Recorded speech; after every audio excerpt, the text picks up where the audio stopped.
আপনারা যারা মালয়েশিয়াতে আসবেন তাদের জন্য আমার এই ভিডিওটা। ভাই, আপনারা একটু ধৈর্য ধরুন। মালয়েশিয়ার এই কলিং নিয়ে এখনো অনেক কিছুই চূড়ান্ত হয়নি, কিন্তু মানুষের মধ্যে এমন একটা অস্থিরতা তৈরি হয়েছে, মনে হচ্ছে আজ টাকা না দিলে কালকে আর টাকা দেওয়ার কোনো সুযোগ থাকবে না। গত কয়েকদিন ধরে আমার ব্যক্তিগত আইডিতে একের পর এক মেসেজ দিচ্ছে অনেকেই। পেজ এবং অন্যান্য গ্রুপে তো দেখতেইছি কি একটা অবস্থা। সবাই জানতে যাচ্ছে কত টাকা লাগবে, কখন যাবে, কিভাবে যাবে। অনেকেই আবার দালালকে টাকা দেওয়ার জন্য প্রস্তুত, বইটই নিয়ে, পাসপোর্ট টাসপোর্ট নিয়ে। কিন্তু একটা বিষয় মনে রাখবেন, এটা আপনার জীবনে জমানো অর্জিত আপনার টাকা। একবার একটু মনে করে দেখেন 2022 এবং 23 সালের কথা।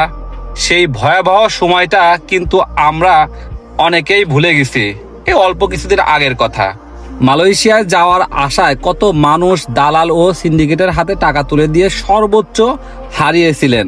কেউ জমি বিক্রি করেছে, কেউ গরু ছাগল বিক্রি করেছে, কেউ তার সয় সম্বলটুকু বিক্রি করে দালালদের হাতে তুলে দিয়েছিল। শেষ পর্যন্ত অনেকেই মালয়েশিয়াতেই আসতে পারে নাই। আজ আবার যদি সেই একই ভুল করি, তাহলে আগামী দিনের কান্নার দায় কার একবার একটু বলতে পারেন? এখনো মেডিকেল মোট কতজন কর্মী আসবে, কবে আসবে এবং সবচেয়ে গুরুত্বপূর্ণ কত টাকা খরচ হবে, এসব বিষয় পরিষ্কারভাবে চূড়ান্ত হয়নি। শুধু FWCMS এর এজেন্সি যুক্ত হয়েছে বলেই সবকিছু সম্পূর্ণ হয়ে গেছে, এমনটা ভাবার কোনো কারণ নেই। তাই দয়া করে তাড়াহুড়া করবেন না, একটু ধৈর্য ধারণ করেন। বাংলাদেশ সরকার কি বলে একটু শোনেন। তার আগেই কারো কাছে পাসপোর্ট বা টাকা পয়সা জমা দিবেন না। সরকার আগে সবকিছু নিশ্চিত করুক, নিয়ম কানুন পরিষ্কার হোক, কত খরচ হবে নিশ্চিত হোক, তারপর টাকা পয়সা জমা দেন। দেখেন, আপনাদের একটা কথা বলি, আপনার স্বপ্নের মালয়েশিয়া যেন আপনার পরিবারের সর্বনাশের কারণ না হয়, এই দিকে একটু খেয়াল রাখুন। দালালের মিষ্টি কথাই নয়, সরকারি নিশ্চিত তথ্যের উপর বিশ্বাস রাখুন। সরকার কি বলে, প্রবাসী কল্যাণ মন্ত্রণালয় কি বলে, এইগুলো একটু ভালো করে দেখেন। ভাবিয়া করিও কাজ, করিয়া ভাবিও না, এই প্রবাদটা কিন্তু আপনাদের জন্য বর্তমান সময়ে খুবই প্রযোজ্য।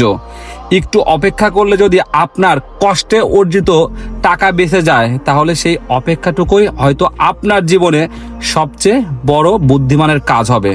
মনে রাখবেন, এখনো কিন্তু সরকার থেকে কনফার্ম কোনো ঘোষণা আসে নাই কত টাকা খরচ হবে, কিভাবে কোন কোন প্রসেসে আপনি মালয়েশিয়াতে আসবেন।